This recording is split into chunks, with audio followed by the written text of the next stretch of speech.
Today marks 1174 days sharing lessons I learn and continue to learn with all of you. My hope that these insights will inspire you, support your dreams, help you achieve your goals, and really empower you to become the person that you want to become.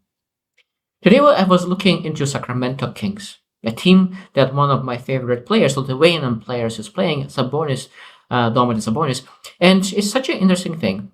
They in last 13 games they won 7 games, but they lost 6 games in a row, and now they won 7 games in a row so far, and of course it might be even more.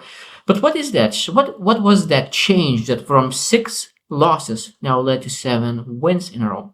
And I think that's such an interesting thing because they fired their head coach. And after that moment where he got fired, they won 7 in a row. It's crazy when you think about immediately at the same point when the head coach was fired, the team won 7 in a row. And I think that there's a lot of lessons that we potentially could learn. Now, we will never know exactly, maybe other people know exactly what happened, that they changed completely. But I think that we're able to really look into that a little bit more deeper and ask, okay, what could I learn from this? And they're able to share 7 things that potentially what we could learn from this story, where a team that was one of the worst became one of the best. So number one is that leadership matters. But fit is the key.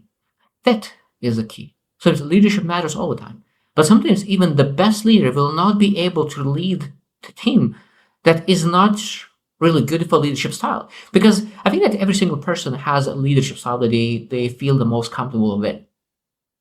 So that means that a leader might not fit the team, and our players that are not able to fit the leader. Because I think that the most important part, sometimes be able to ask, okay, what a leader needs to do to really fit the team.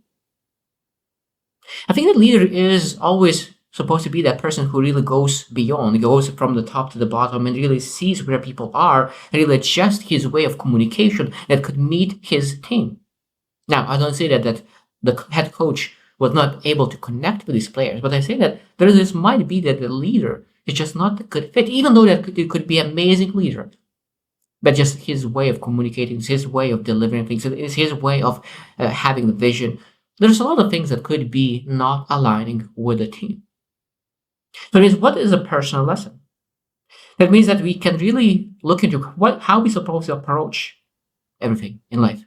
It might be that we just not really have the right methods. Not the methods that we're using is not a fit for what we're trying to achieve. And that means that when we really start to removing those ineffective things in our life, we really reach new potentials. When we remove ineffective things in our lives, we can release our full potential. It might be that his way of leadership was really something that was not effective. So when team released what was not effective, now they unlock their true potential. I think that every single person are able to find something in their life that maybe is very ineffective. And when you remove that out of your life, you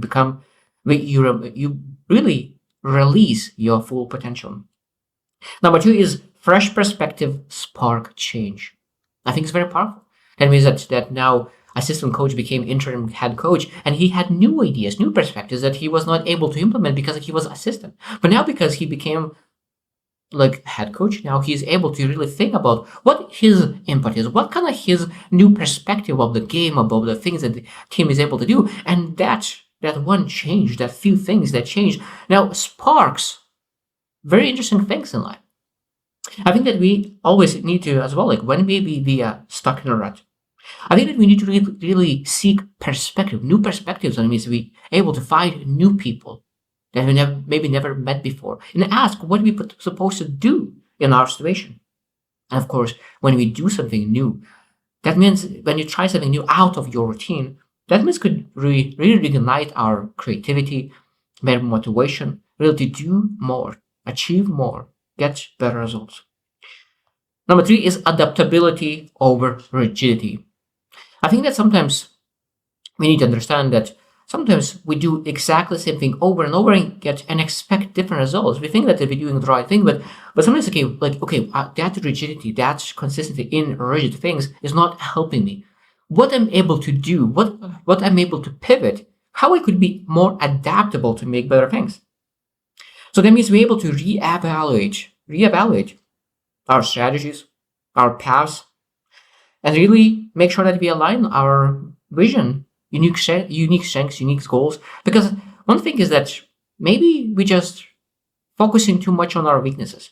And because we focus on our weaknesses, we are weak on our weaknesses and we become average. But when we focus on our strengths and really adapt everything what we do on our strengths, now we become experts in what we do. I think it's very, very important to really be adaptable and adjust things based on our strengths, not someone else.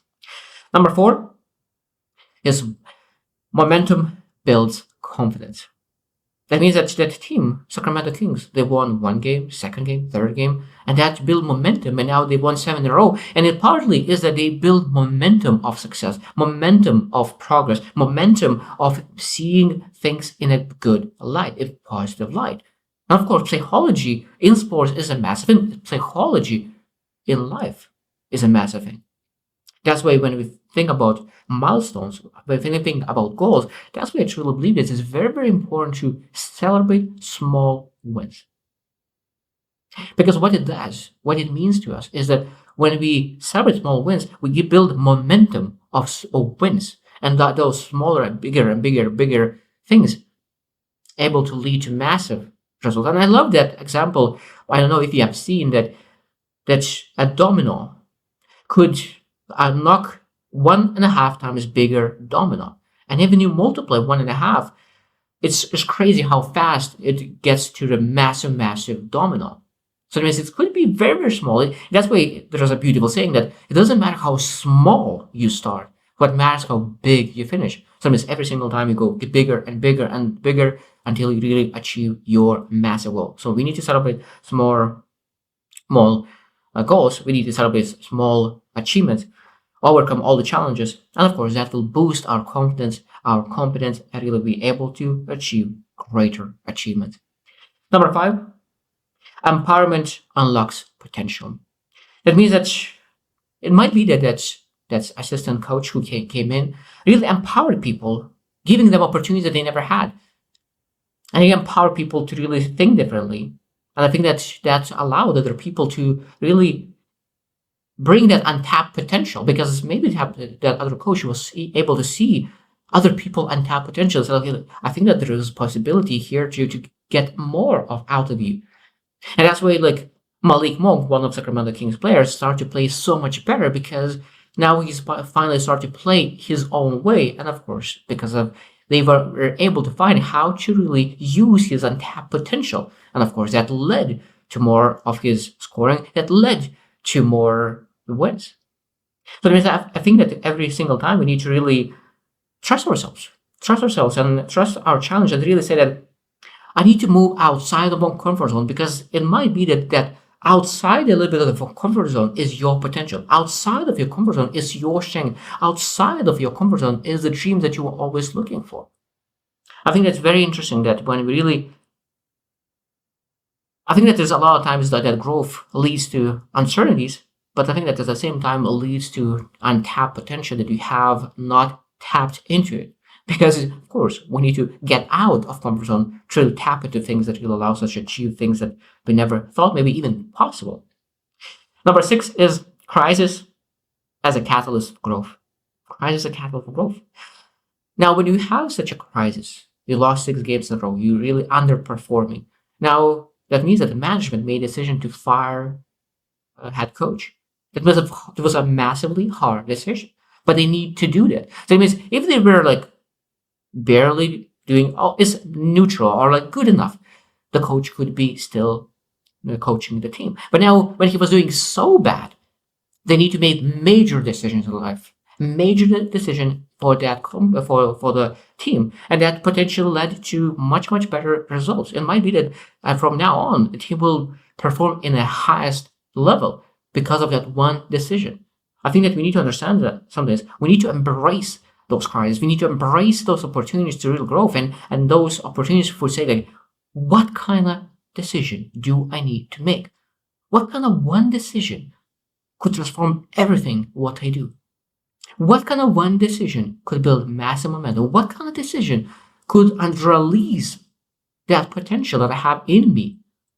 Because I think that you feel as well, you know that there is more potential in you that you're not using right now. And what decision could potentially release that? What could really, those setbacks that we have right now, we could get best conditions to go through the breakthrough in your life. The last one I want to mention is that team dynamics are crucial. Team dynamics are crucial. It might be that the only thing that the new coach brought in was really brought to meet team together, and now they start playing as a whole team. Maybe it was too separated, and a new coach, a new leader is able to bring everyone together for the same vision. Maybe everyone was going to different directions, but now look, one person who has that strong vision for the team, able to lead everyone. It's very, very important to understand that, okay, what are the team dynamics? What are your association, your group's dynamics? Who is the person who is leading to the one vision, that vision? Do you know the vision that you follow? Maybe everyone have the picture of the vision, but they have no idea where that true vision, what is that North Star is. I think that we need to really understand that in our lives, we always need to seek collaboration, effective collaboration. Recognize that we are different. It might be that, but we seeking a little bit different things, but how we connect, what are the vision that we all of us connect? Let's work on that connection part and not ignore those things that maybe we have a little bit different, because every single person is different. And that I think that when we really see collaboration that lead to success, because if we focus on competition with our own team, of course, that will be not good. Unless we have like a healthy competition, because healthy competition is supporting your team member until he succeeds at the best level, but you compete because you want to really achieve your success. But you always support and give your best to help your team to win. But at the same time, you give yourself as well the best chance. So I think that there's a lot of lessons, even more than that, in this story, where a team from 6 straight losses now moved to 7 straight wins. I think that's when you think about maybe you lost 6 times in a row in your endeavors, in your things that you pursue, in your dreams, in your goals. What are the one thing that you potentially could do? Maybe you are able to change leadership. What is in your life leadership? You are the leader. Maybe you're able to fire your leader and really reestablish new leadership. That means you're able to transform yourself a totally different leader. I ask, okay, what kind of leader I would love to be? And start acting that the leader you want to be. I think that's very, very important. I think that to be able to say, like, I visualize the leader I want to be and start acting the way how I want to be. And when you will start act the way how you would love to act, I think your life will change. Because I think that we too often allow our own leadership that is not the best to lead our life to the wrong results. So I hope that you reflect on that as well. And I hope that you will choose to win, and see you tomorrow.